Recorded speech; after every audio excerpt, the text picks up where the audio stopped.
replying to TikTok comments about solar panels. Hello, I am Charlie. I'm Josh. You'll notice we have a new set. Ta-da! There's a yellow sofa. There's a beautiful wall. And there is a massive cheese plant next to me, which I'm very excited about. So much oxygen. Shall we start going through comments? We absolutely should. Number 8 is from Jason the Fossil 65. Love that guy. He said they need cleaning, maintenance, and lifespan is about 20 years. Well, we've already addressed the 20 years point. We have. A solar panel's lifespan is now about 30 to 40 years. Unless you want to talk about Oldenburg University again. No. Okay. In which case, so I'll just say that solar panels can last 50 years or upwards, as shown by those panels. It's a fair point that they do need cleaning. However, this is usually only every 2 to 3 years because they're installed at an angle, and usually the rainwater will clean off most of the stuff that gathers on them, especially as they're covered in waterproof coating, so it just runs off like a duck's back. Lovely. Unless you live near the coast or near dusty farmland or a mine, then you might have to clean them more often, but you can see that yourself if you live near those places. And we should point out that cleaning solar panels is relatively easy. So you can do it yourself if you get a telescopic cleaning pole, soft sponge, non-abrasive soaps and stuff. Or you can just pay a professional to do that exact process for you. It usually costs about £10 per panel, depending on where you are. But we never consider panel cleaning to be an obstructive responsibility that would prevent someone from getting panels. Yes, absolutely, yeah. Now, he also mentions maintenance, which is an even fairer point. The panels themselves are very sturdy and durable and should last, as we said, 30 to 40 years. However, the battery will usually last about 10 to 12 years and then need replacing. And the inverter, about half of them fail by year 14. Exactly, and that's why the Sunsave guarantee is important. Yes.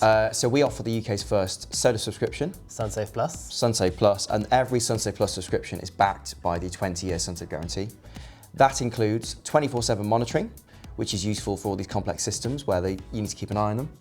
Maintenance, a free battery upgrade, a free inverter replacement if required, insurance and downtime cover, and support with any warranty claims. And that is pretty impressive, I would say. So if you want to learn more about the Sunsave Guarantee and Sunsave Plus, the links are down below. Comment number 9 is from Simon Roberts 25. This user says, how much pollution is created when producing these solar panels? They are made from plastics and metals. What say you, Charlie? What say I? Well, it's a good point raised by Simon Roberts. Yeah. Let's unpack it slightly. First of all, they do contain metals. And plastics. But we know that almost 80% of a solar panel is glass. It's only the remainder that is plastics and metals. And we've talked about that composition earlier on in the video. Glass recycling is well established in the UK and pretty much all over the world, so that's not really an issue. Yeah. The manufacture of solar panels does have a carbon footprint, we know that. 51.9 million tonnes of CO2 emissions are produced per year by solar panel manufacturing. But we know that this is only 0.15% of the total amount of emissions produced from energy-related activities. Yes. In contrast, coal contributes 40% of those emissions. That is 270 times more than solar. And crucially with coal, that never has a chance of paying back or recovering its initial carbon footprint. It's just going to get worse. It's different with solar. So there is an interesting quote from the IEA. They did a really good report in 2021, where we're getting all this information from.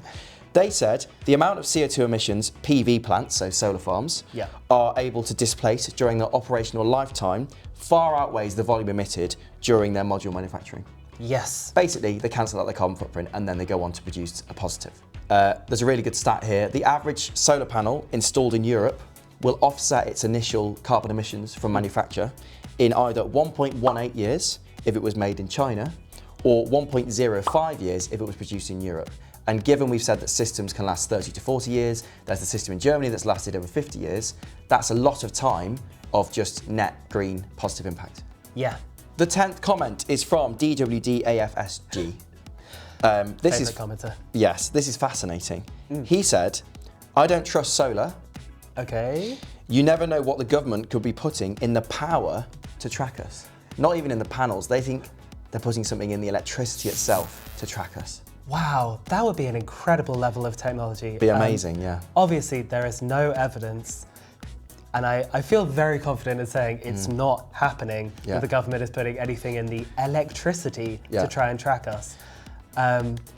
Also, if it was happening, the government would be tracking at most 1.6 million homes, which leaves like 28 million homes untracked. Absolutely. Also, it's not really clear what they're tracking.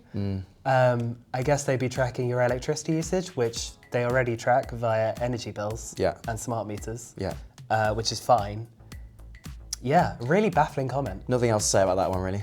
Number 11 is from Ben Tenman Grundy, and he says, if you got good rewards from having solar panels on your roof, maybe more people would have them. With a thinky face emoji. Right. You do get good rewards, Ben 10 Men Grundy. You sure do. People think you don't because a lot of people are aware that the feed-in tariff ended in March 2019. Yes. This started in 2010, paid loads of money to people who got solar, it was a big deal, and then it disappeared in 2019. It also downgraded its pricing quite significantly towards the end, which also may have caused some people to think that solar doesn't really pay. Yes, but that is not true, it does pay. Something called the Smart Export Guarantee launched in 2020, and that was essentially to replace the feed-in tariff. This compels energy suppliers with at least 150,000 customers to pay customers for the electricity they export to the grid. Yes. But this sounded small initially, and initially suppliers were setting up tariffs that were very low. Yes, because they only had to be above 0p per kilowatt hour. Yeah. So some suppliers were really taking the mickey Yeah. with that. Yeah, but it's grown a lot over the last 4 years. Tariffs have increased, they've got more lucrative, and suppliers are offering a wider range of tariffs. So they've got their obligatory SEG rate, which is normally a bit lower, and then they've got tariffs that are often just for customers that pay loads more. You've got some that now exceed 30p per kilowatt hour. Yes.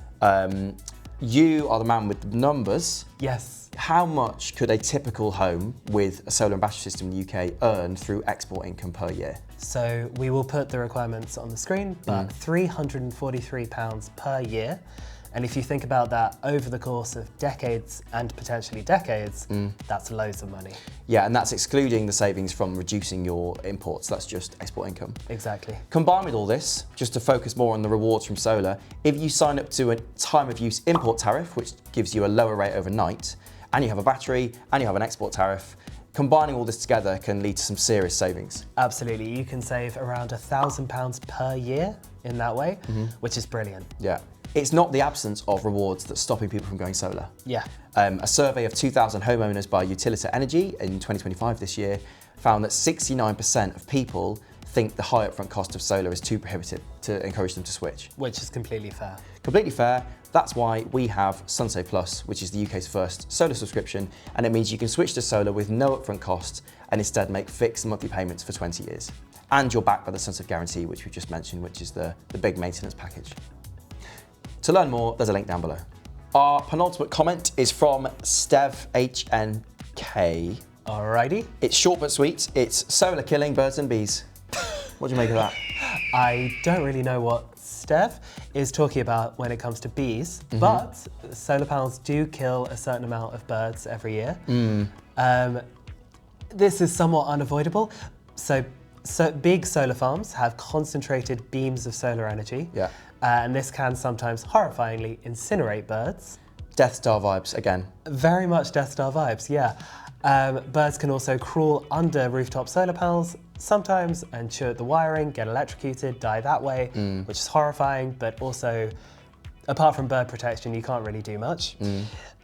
Sometimes migrating waterfowl and shorebirds can mistake big stretches of solar panels for big stretches of Water, exactly, and try to dive bomb into them. This is problematic and can result in bird deaths, understandably. Scientists estimate that between 37,800 and 138,600 birds die in the US from all forms of solar energy production per year, but compared to fossil fuels, where 14.5 million birds die each year. Wow. Yeah, that's really not that much. We've already said that solar panels don't kill bees, but they actually provide them protection. That's lovely. Yes, it is really lovely. Data from 15 sites showed that pollinating insects love to make their homes under solar panels, which is wonderful for everyone because it means more plants and more good stuff in nature. The last comment, number 13, is from Ross Hunter 1986, and they say, meanwhile in China, a new coal power station opened every week, skull emoji. Right, this is common to feel a bit powerless about climate action when a country as big as China is doing lots of things that are contributing to climate change. Yes. Very valid. It's true, China is building a lot of coal power plants. They are. So in 2023, it was responsible for 95% of the global deployment of new coal power plants capacity, which is big. That's important to bear in mind. China's also a world leader in deploying renewable energy, wind and solar. So much so that in the first half of 2025, it had actually reduced its CO2 emissions year on year by 1%. Yep. So it's doing, it's big on the coal front, big on the renewable energy front. I've got some more encouraging stats about coal power around the world.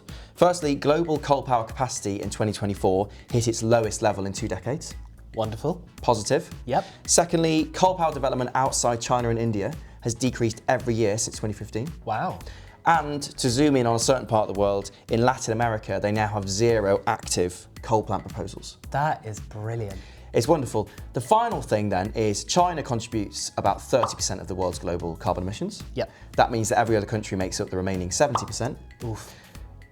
The point is, if people in all these other countries take action and reduce their carbon emissions, the collective result of that is 70% of the world taking action. Absolutely, yeah. So it's important to bear in mind that you're part of a collective action that isn't just the UK, isn't just France, it's everyone. And also, if we take leadership on this thing, hopefully it will persuade countries like China to follow suit in the future. Absolutely, and it's a matter of degrees. Climate change will be bad, but it could be better or worse, whether we contribute ourselves or not. Everything you do can make a difference. Those were 13 comments from people on TikTok. If you want to follow us on TikTok, please do. There you can join the scrum of people saying things about solar and energy and the world. That is at TikTok. That's at Sunsave UK. And if you like that video that we just did, this one that you're watching right now, comment below and we will do more of them. And please subscribe and like the video, all that stuff. Goodbye.